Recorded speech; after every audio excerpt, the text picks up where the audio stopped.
Hey guys, welcome back to another video. आप देख रहे हैं लॉ एंड फैक्ट्स और आज के वीडियो में हम लोग जानेंगे कि क्या पुलिस को किसी व्यक्ति को मारने का अधिकार है, उस पर हाथ उठाने का अधिकार है या नहीं, ये जानने वाले हैं हम लोग आज के इस वीडियो में।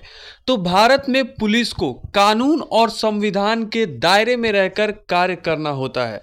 उन्हें अपराध रोकने, कानून व्यवस्था बनाए रखने और नागरिकों की सुरक्षा सुनिश्चित करने का दायित्व सौंपा गया है। लेकिन क्या पुलिस को किसी व्यक्ति पर बल प्रयोग करने या उसे मारने का अधिकार है, उस पर हाथ उठाने का अधिकार है? इसका उत्तर भारतीय कानूनों और न्यायिक व्याख्याओं में छिपा है। जो भी हमारे इंडियन लॉ हैं, जो भी कानून है, उसमें ये आंसर है कि क्या पुलिस हाथ उठा सकता है, मार सकता है या नहीं। मार सकता है तो कब और किस वजह पे। तो पुलिस को बिना किसी ठोस कानूनी कारण के किसी व्यक्ति को मारने का कोई अधिकार नहीं है। यानी कि किसी भी व्यक्ति पर हाथ उठाने का कोई अधिकार नहीं है पुलिस को, जब तक कि कोई ठोस कारण न हो। हालांकि कुछ परिस्थितियों में पुलिस को घातक बल यानी कि डेडली फोर्स प्रयोग करने की अनुमति हो सकती है, उन्हें हाथ उठाने की अनुमति हो सकती है, उन्हें मारने की अनुमति हो सकती है।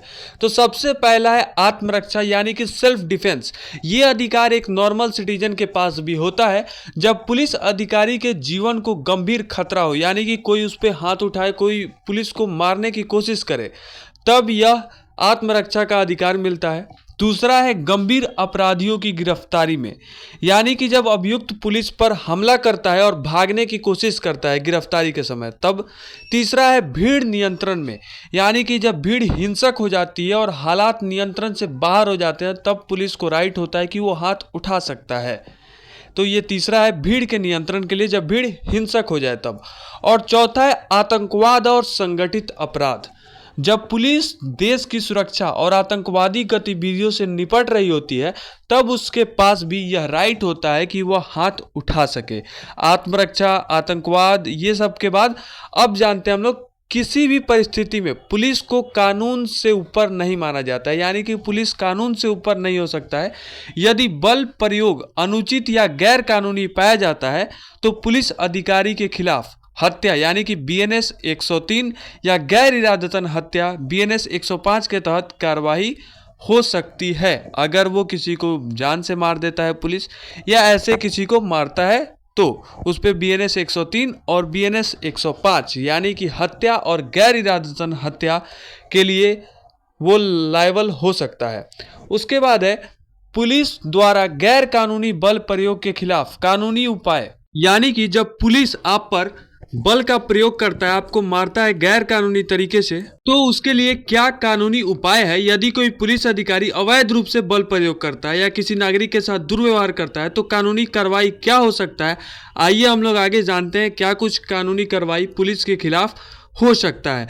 तो सबसे पहले हमारा जो कि बीएनएस भारतीय न्याय संहिता, जो कि आईपीसी का नया रूप है, तो भारतीय न्याय संहिता के तहत आप क्या कर सकते हैं, कहां शिकायत कर सकते हैं, ये हम लोग जानते हैं। तो सबसे पहला है हमारा धारा 199 सेक्शन 199। यदि पुलिस अधिकारी अपने अधिकारों का दुरुपयोग करता है, तो उसके खिलाफ आपराधिक कार्रवाई की जा सकती है। यह है हमारा सेक्शन 199 बीएनएस के अनुसार उसके खिलाफ कार्रवाई की जा सकती है। दूसरा है धारा 120 सेक्शन 120 सबसेक्शन 1 और सेक्शन 120 सबसेक्शन 2 बीएनएस। यदि पुलिस आपको टॉर्चर करती है, तो यह भी एक अपराध के श्रेणी में आएगा, ऑफेंस के श्रेणी में आएगा, और इसके लिए भी पुलिस लायबल होगा।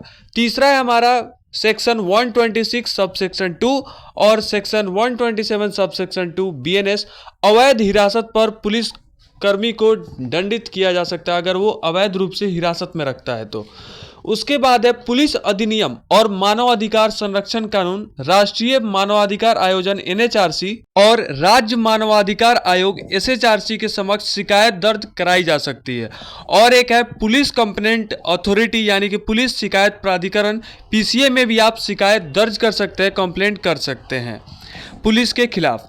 अगला है पुलिस को कानून के अनुसार काम करना होता है और उन्हें प्रयोग करने का अधिकार है, बल प्रयोग करने का अधिकार है, लेकिन कानून के अनुसार।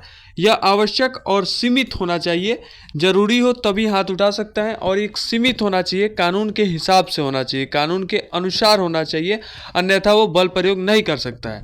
पुलिस को किसी को मारने का अधिकार केवल आत्मरक्षा या गंभीर परिस्थितियों में मिलता है, जब उसको सेल्फ डिफेंस, जब उस पर कोई हमला करे पुलिस पे तब वो मार सकता है, या जब काफ़ी गंभीर परिस्थिति उत्पन्न हो जाती है तब पुलिस हाथ उठा सकता है। गैर कानूनी बल प्रयोग करने पर पुलिस कर्मियों के खिलाफ कानूनी कार्रवाई की जा सकती है, उनकी नौकरी भी जा सकती है, सजा भी हो सकता है, कुछ भी हो सकता है अगर वो गैर कानूनी तरीके से बल का प्रयोग करते हैं तो। न्यायपालिका और मानवाधिकार संगठनों की निगरानी में पुलिस की कार्रवाई की जांच हो सकती है, यानी कि पुलिस ने जो भी कार्रवाई किया है उसका जांच जुडिशियरी और मानवाधिकार यानी कि ह्यूमन राइट्स संगठन जो भी है उनकी निगरानी में जांच हो सकता है। ये पूरा इन्फॉर्मेशन कैसा लगा कमेंट सेक्शन में जरूर बताइएगा। वीडियो अच्छा लगे तो लाइक कीजिए, चैनल को सब्सक्राइब कीजिए। मिलते हैं नेक्स्ट वीडियो में, तब तक के लिए बाय।